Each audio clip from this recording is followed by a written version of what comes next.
Welcome to Fiction Kitchen. This is the Portsmouth Public Library's program where we make amazing recipes based on great fiction. And today we're doing kind of a big one.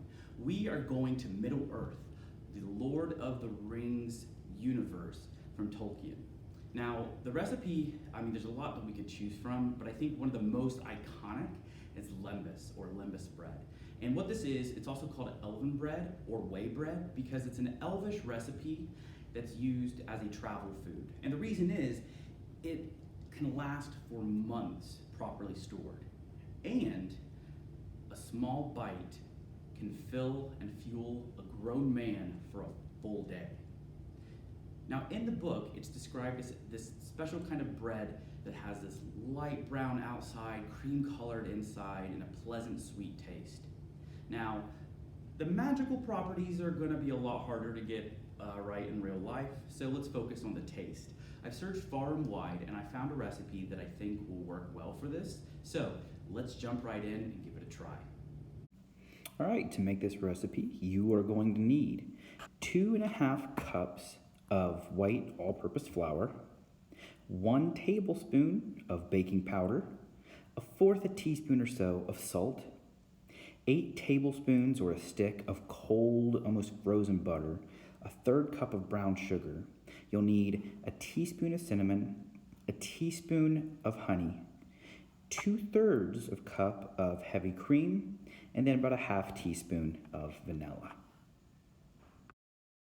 Before you make your dough, preheat your oven to 425 degrees Fahrenheit. All right, so start off with a large clean bowl and you're gonna add in your flour. You're gonna start by adding in all of your dry ingredients and thoroughly mixing these. So you're also gonna mix in your baking powder and you're gonna add in your salt. Then you really wanna thoroughly mix these together. You don't want just pockets of a lot of baking powder because that'll cause your finished product to rise unevenly. So thoroughly mix these together until you really can't tell the difference between any of them. And if there's any clumps, make sure to kind of smash those out.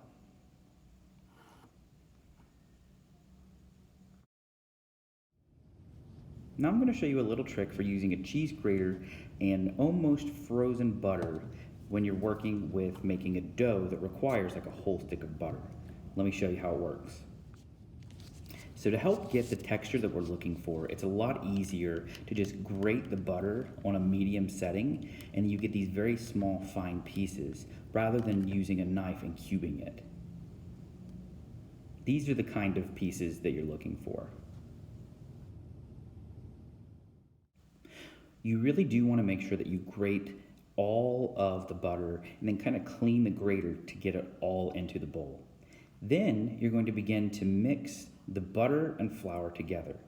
We're looking for what we call a shaggy consistency, where it's almost like a fine chunky sand. You really want as much of the butter to mix with the flour as possible. Use a fork at first, and then I like to just get in there with my hands and really work the dough and really get as much of the flour covering the butter as possible.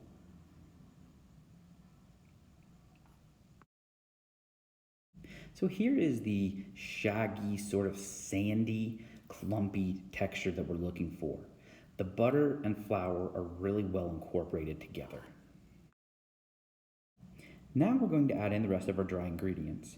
1/3 cup of brown sugar,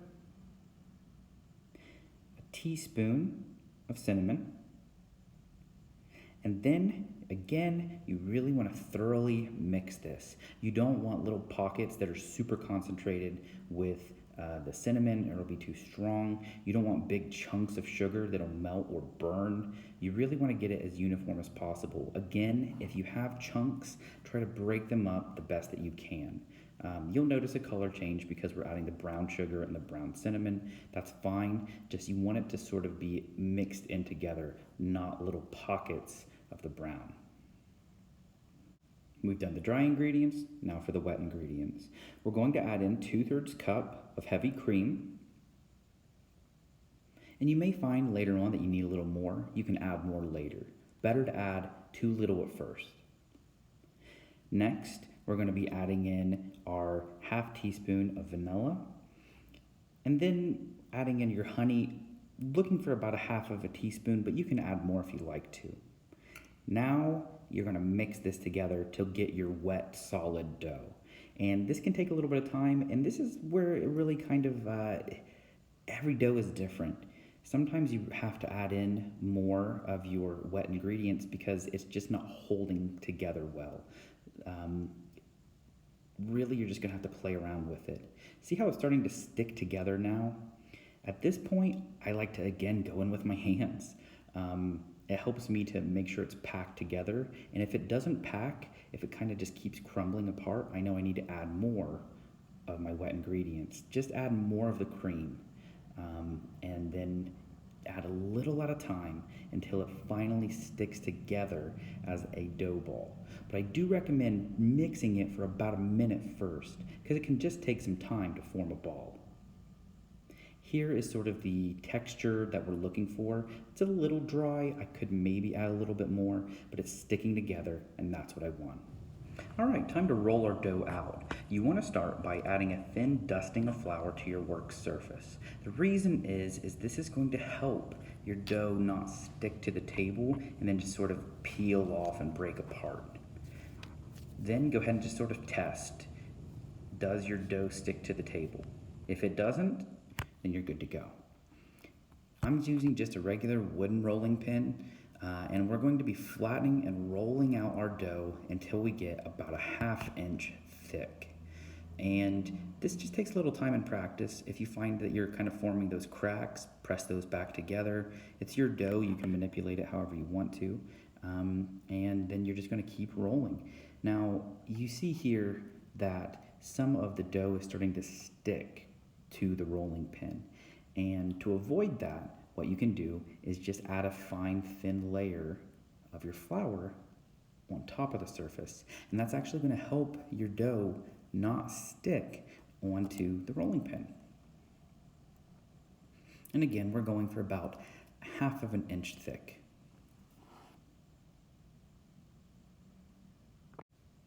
So here's about the size that I'm going for. The important thing here is that your dough is the same thickness throughout. You don't want thick parts on one side and thin on the other, or else it won't bake evenly. Now we're going to cut out about 3-inch or so squares of our dough, and this is going to be what we're going to actually put in the oven. Now, when I rolled the dough, it was a circle, so I'm going to end up with these corner pieces, and what I'd like to do with those is I like to just take those, put those together, and then cut another piece out. Whatever you want to do with those, or if you want to, you can work it into sort of a square sheet of dough, and that'll help you to cut a little more evenly. Whatever you want to do.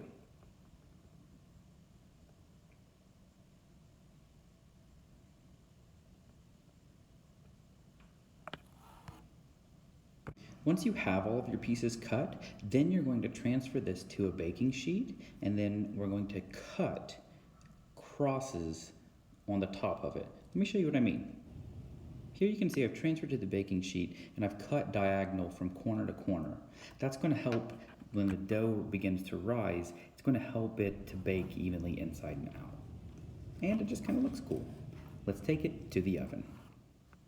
Remember, 425 degrees Fahrenheit. And we're going to put that in for 12 minutes.